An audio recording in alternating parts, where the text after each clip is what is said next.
David, thank you for joining us here in the studio. Sure thing. Happy to be here. Fabulous. Well, I want to jump right into the new series that has come out with the Boston Globe, the Blueprints for Downtown piece. Can you tell us more about the series and what was the inspiration behind it? Sure. Well, our Boston Globe offices are right downtown, so we had kind of a front row seat to what was happening there and saw what I think a lot of people understand, which is that the place is a little emptier than it used to be.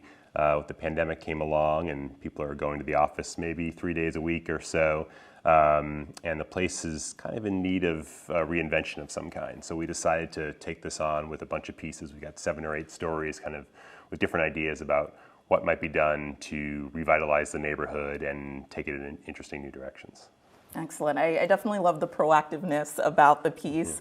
Can you talk about some of the highlights of the series in terms of some of the solutions offered? Sure. So we had all kinds of interesting ideas. We had a writer who worked for the Globe for a short time and recently wrote a book about American manufacturing and what can be done to kind of revitalize it. And she suggested, well, why don't we take some of these empty office spaces downtown and turn them into high-tech manufacturing? Not the kind of dirty old manufacturing we think of from 100 years ago, but something a little quieter, a little more high-tech that could fit in with downtown. Right. And use these kind of big open office floors, dedicate them to this sort of work, and that could provide jobs for young people in Boston, and create kind of that kind of density where people can share ideas and innovate. So that was one idea. We had another person who actually lives downtown write about how to make downtown more family friendly for kids, and talked about maybe there's room for Spanish lessons or an indoor play space, something along those lines.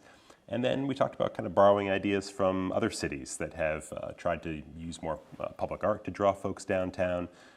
Even some open carry laws, maybe have some sort of festival downtown, let people walk around with an adult beverage or two. I'm about it. So that gives you a flavor for it.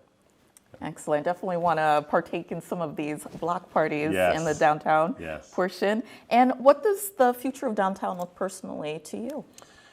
Well, my contribution to the series was saying, downtown isn't as bad off as people tend to think it is. There's some interesting research that a nonprofit out of Philadelphia did where they took some cell phone location data where you can kind of track, foot traffic. Are people returning to downtown or not? Wow.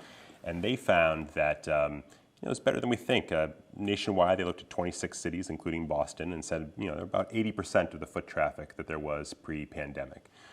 They defined downtown more broadly than we did for this package. For Boston, for instance, they included the Back Bay and the North End, some of the places that are a little busier than the heart of downtown.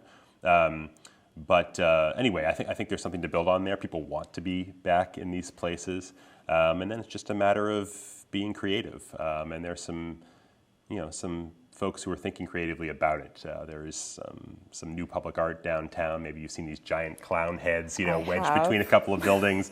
The downtown Boston Business Improvement District, which is funded by local businesses, has had some of these block parties. They had one directed at Black professionals, another one that was a Cinco de Mayo event that they did with the Mexican consulate, which is based downtown. And they tried to bring some more small businesses from the neighborhoods into downtown. So there's some interesting thinking going on. There's still a long way to go. The place is not doing as well as the Back Bay or the North End, but it's a chance to reinvent what was kind of a stodgy neighborhood. So I think that's a plus. And why is it important to revitalize downtown Boston?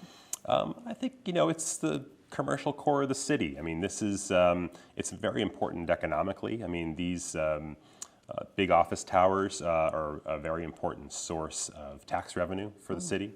And when they're half empty, they're not as valuable, and that means the owners aren't paying property taxes as large as they once were. That can lead to cuts in city services, et cetera. But it's also just about kind of the soul of the place.